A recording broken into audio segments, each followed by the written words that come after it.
Welcome to JC Maths Tuition. இப்போ நம்ம 12th Business Maths Example 1.1 sum பார்க்கலாம். Show that the equations 3x minus 2y is equal to 6, 6x minus 4y is equal to 10 are inconsistent.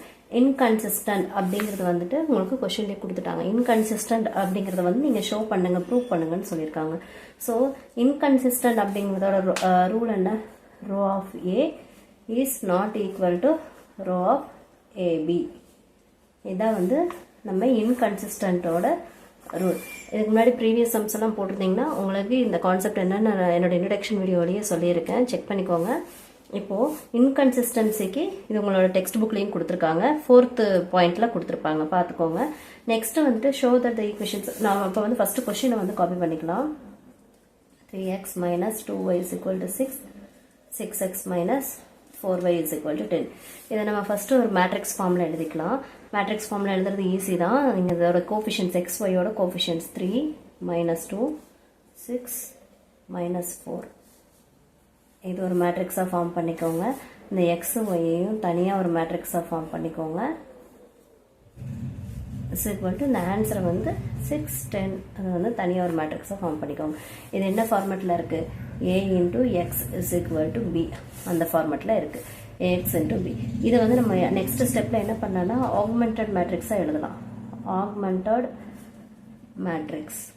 இந்த augmented மேட்ரிக்ஸுங்கிறது ஒன்றும் இல்லை, நம்ம இந்த ரெண்டு மேட்ரிக்ஸையும் join பண்ணி எழுதுறது தான். அதாவது A, B. இந்த A, Bங்கிறது வந்துட்டு நீங்கள் கமா இல்லாமல் அப்படியே அந்த மேட்ரிக்ஸை ஜாயின் பண்ணி எழுதுறது தான் உங்களோட augmented matrix. நெக்ஸ்ட் ஸ்டெப் என்னன்னா, நம்ம இதை வந்து எலிமெண்ட்ரி டிரான்ஸ்ஃபார்மேஷன் மூலமாக ரோ எக்லான் ஃபார்முக்கு கொண்டு வரணும். ரோ எக்லான் ஃபார்ம்னா இந்த இடம், அதாவது இது வந்து என்ட்ரி எலிமெண்ட்டுக்கு கீழே இருக்க நம்பர் நமக்கு 0 ஆகும். இது 0 ஆனதுக்கப்புறமா இது என்ட்ரி எலிமெண்ட் ஆகும். இதுக்கு கீழே எந்த நம்பரும் இல்லாததுனால இதோட நம்ம சம் ஸ்டாப் ஆகிடும். நம்ம இதை மட்டும் நம்ம 0 ஆகணும்னா நம்ம சம் முடிஞ்சுது. ஸோ நம்ம அதுக்கு வந்துட்டு எலிமெண்ட்ரி டிரான்ஸ்ஃபார்மேஷன் பண்ணலாம். ஸோ ஃபஸ்ட்டு ரோவில் எந்த சேஞ்சும் இல்லை, ஸோ அப்படியே போட்டுக்கலாம். செகண்ட் ரோவில் நம்ம இந்த இடம் 0 ஆகணும்.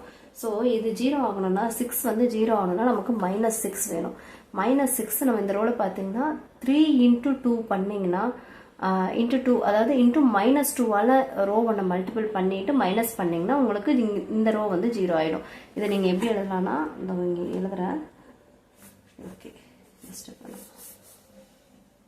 ரோ 2ல தான் change. So row 2 which gives row 2. இங்கே என்ன நம்பர் இருக்கோ அதே தான், என்ன இருக்கோ அதே தான் இங்கேயும் எழுதணும். Row 2 which gives row 2 -2 into R1. இந்த ஆப்ரேஷன், இந்த எலிமெண்ட்ரி ஆப்ரேஷன் பண்ணும்போது உங்களுக்கு வந்துட்டு இந்த ரோ வந்துட்டு ஃபர்ஸ்ட் எலிமெண்ட் வந்து 0 ஆகிடும். ரோ எக்லான் ஃபார்முக்கு நமக்கு வந்துடும். ஸோ நம்ம இப்போ என்ன பண்ணலாம்னா, ரோ 2 தான் இங்கே கொடுத்துருக்கோம். விச் கிவ்ஸ் ரோ 2ஓட வேல்யூஸ் அப்படியே எழுதிக்கலாமா? 6 - 4 10.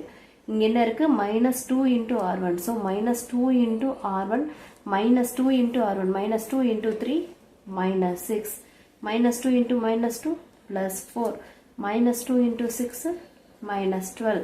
இப்போ இதை சால்வ் பண்ணதுக்கப்புறம் நமக்கு 0 0 -2 நமக்கு கிடைக்குது. இப்போ நம்ம ஈக்குவலன்ட் சிம்பிள் போட்டுக்கலாம். ஈக்குவலன்ட் சிம்பிள் போட்டு தான் எழுதணும். ஏன்னா எலிமெண்ட்ரி ஆப்ரேஷன் முடிஞ்சதுக்கப்புறமா ஈக்குவலன்ட் சிம்பிள் போட்டுக்கலாம். போட்டுட்டு இப்போ நம்ம கிடைச்ச ஆன்சரை ஃபர்ஸ்ட் ரோவில் எந்த சேஞ்சும் இல்லை, ஸோ அப்படியே காப்பி பண்ணிக்கலாம். 3 - 2 6. செகண்ட் ரோவோட சேஞ்ச் தான் நம்ம இங்கே இருக்குது 0 0 -2. இப்போ நீங்கள் பார்த்தீங்கன்னா நம்மளோட இன்கன்சிஸ்டன்ட்க்கு வந்துட்டு என்ன கண்டிஷன்? ரோ ஆஃப் ஏ வேணும், ரோ ஆஃப் A, B வேணும். இந்த ரெண்டோட ரேங்க்கும் நாட் ஈக்குவல்டாக இருந்துச்சுன்னா அது இன்கன்சிஸ்டன்ட், அவ்வளோதான். ஸோ இப்போ நீங்கள் செக் பண்ணி பாருங்கள். இது ஏ மேட்ரிக்ஸ் இல்லையா? ஏ மேட்ரிக்ஸ் இந்த 2x2 மேட்ரிக்ஸ். இந்த ஏ மேட்ரிக்ஸ் தான் row of A. Row of A is equal to, இதில் எல்லாமே 0 ஆயிடுச்சு. ரேங்கை பொறுத்த வரைக்கும் இது வரைக்கும் மட்டும் பாருங்கள். இதை நீங்கள் இப்போ பார்க்க வேணாம். ரோ ஆஃப் ஏ இதை பார்க்க வேணாம். இந்த 4 2x2 மேட்ரிக்ஸை மட்டும் பார்க்கும்போது இந்த 4ல் ஒரு ரோவில் எல்லாமே 0 ஆயிடுச்சுன்னா அதை வந்து நம்ம ரேங்க்கில் எடுக்க மாட்டோம். ஸோ ரோ ஆஃப் ஏவோட ரேங்க் வந்து என்னென்னா 1. இதே ரோ ஆஃப் A, B அது ஹோலாக மொத்தமாக பார்க்கும்போது இதில் ஒரு வேல்யூ இருக்குது, இதுலேயும் வேல்யூஸ் இருக்குது. ஸோ நம்ம ரெண்டையுமே நம்ம எடுத்துக்கலாம். 1 2. அப்போ இதோட ரேங்க் வந்து 2. ஸோ நம்ம கண்டிஷன் படி கண்டிஷன் காட்டுறேன். அது நம்ம டெக்ஸ்ட் புக்லேயே இருக்குது.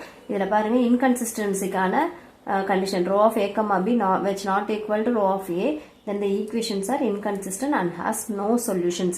இதைத்தான் நம்ம வந்து இப்போ அந்த the given system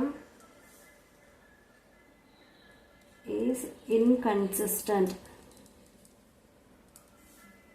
and has no solutions. அவ்வளோதான் அந்த நிமிஷம் முடிஞ்சுது. இதுக்கு முன்னாடி இந்த ஒரு ஸ்டெப் போட்டுக்கோங்க. ரோ நான் ஸ்கிப் பண்ணிட்டேன். Row of A which is not equal to row of A comma B அப்படின்னு சொல்லி போட்டுட்டு அதுக்கப்புறமா நெக்ஸ்ட்டு இந்த ஸ்டேட்மெண்ட் எழுதி இந்த சம்ம நம்ம முடிச்சுக்கலாம். தேங்க்யூ.